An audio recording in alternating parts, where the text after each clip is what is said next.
Imagine a cena. Você passou 3 anos ao lado de Jesus, ouvindo seus sermões, contemplando seus milagres e andando com ele. De repente, em uma noite, ele declara que precisa ir para o Pai. Ele precisa ir embora. Corações tristes, solidão, dúvidas e medos surgem.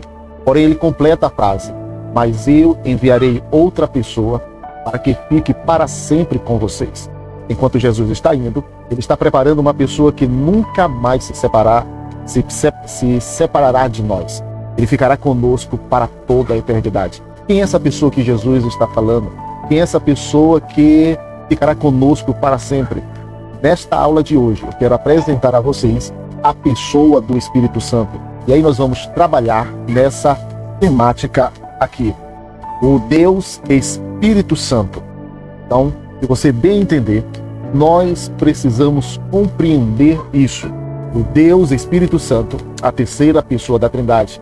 Aquilo que Jesus falou aos seus discípulos, que eu não os deixaria órfãos, mas enviaria outro para que estivesse com ele para todo sempre. Aquele que nos ensinaria as verdades fundamentais. É muito importante, querido, nós compreendermos isso. É muito importante que o professor e o aluno entendam quem é o Espírito Santo, o que ele realiza, quais as suas obras, quais são os atributos também divinos que ele tem. Ele é uma energia, ele é uma força, ele traz calafrio, ele traz aquele arrepio. Como é o nosso relacionamento com ele? Então, a partir de agora, nós vamos adentrar a nossa aula, tá bom? E aí nós vamos usar como de costume esse método de ensino, esse método de aprendizagem que é através desses slides. Vamos lá conosco? O primeiro slide diz assim: por que estudar o Espírito Santo? Por que estudar? Por que se interessar? Por que conhecer a pessoa da Trindade, a terceira pessoa da Divina Trindade? O que diz aqui o texto? Muitos confundem o Espírito Santo com uma energia impessoal, mas Jesus o descreveu como uma pessoa divina. Aqui, querido, é interessante nós compreendermos isso, e o importante aqui é não apenas entender, não apenas saber e ter o conhecimento que o Espírito Santo é uma pessoa. É necessário termos uma experiência real, um relacionamento real com a Trindade. Quando nós falamos com a Trindade, nós estamos incluindo o Espírito Santo. Por quê? Porque apesar de nós sabermos, apesar de nós compreendermos, apesar de termos sido ensinados, na prática, nós consideramos o Espírito Santo apenas como uma força, apenas como um coadjuvante, apenas como uma pessoa irrelevante no processo da salvação, da santificação e da regeneração. É muito importante nós aprofundarmos o nosso estudo nas Escrituras Sagradas e compreendermos como Jesus, como a Bíblia, como os apóstolos falaram do Espírito Santo. Então, é muito importante nós compreendermos isso, nós entendermos isso, e o mais importante é nós praticarmos o que nós estamos aprendendo. Então, vamos continuar com a nossa aula. Por que estudar o Espírito Santo? Primeiramente, a Bíblia vai descrever que o Espírito Santo tem atributos pessoais. Que atributos pessoais são eles? O que caracteriza o Espírito Santo ser uma pessoa? Então nós vamos entender o que mais. Ele tem intelecto, ele manifesta emoções e exerce vontade. Então, características que são de pessoas. Pensa, sente e decide. Então nós vamos compreender aqui, mais à frente, como essas características, esses modos que o ser humano tem, que também o Espírito Santo também exerce. E aí entendemos pelas Escrituras que o Espírito Santo é uma pessoa. Vamos lá? O que diz mais aqui? O Espírito Santo é uma pessoa. Ele tem intelecto.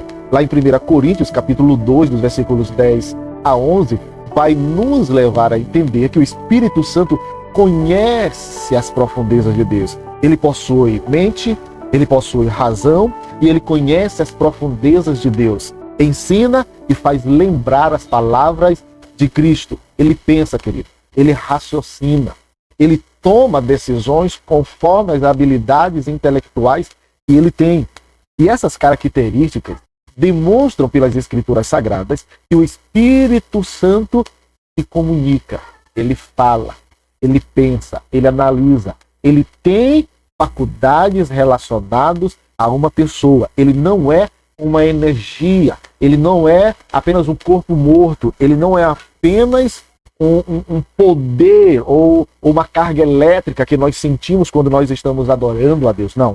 Vamos conhecer mais um pouco. Além do intelecto, ele também se emociona, ele tem emoções, ele possui sentimentos, ele pode ser entristecido, ele pode ser resistido e também podem blasfemar contra ele, o que revela a sua natureza pessoal. Isso é muito importante. Eu vou deixar o texto aqui descrito para você compreender o que Efésios 4:30 vai dizer. Mas é necessário nós compreendermos já de antemão que o Espírito Santo, a pessoa do Espírito Santo, ele tem emoções. Ele sente, ele se entristece, ele é resistido, blasfemam contra ele e revela que ele é uma pessoa que tem essas características. Então, nós precisamos ter um cuidado muito grande em nosso relacionamento com Deus. E aqui, quando eu falo Deus, eu estou falando da triunidade, tá bom? Exercida pelas pessoas da divindade. E o Espírito Santo, mais na frente nós vamos compreender que ele também é Deus. Então, ele precisa ser temido, ser reverenciado, ser adorado, ser louvado. Então, é necessário nós também compreendermos. Ele também quer se relacionar. Ele também quer se alegrar conosco. Não somente ficar triste e não somente também sentir ciúmes por nós. Vamos lá. E o terceiro aspecto que caracteriza uma pessoa é a vontade. Ele possui vontade soberana. Ele distribui conforme ele quer, ele designa tarefas, ele dirige a igreja conforme o seu querer. Então o Espírito Santo tem autonomia, ele tem vontade própria.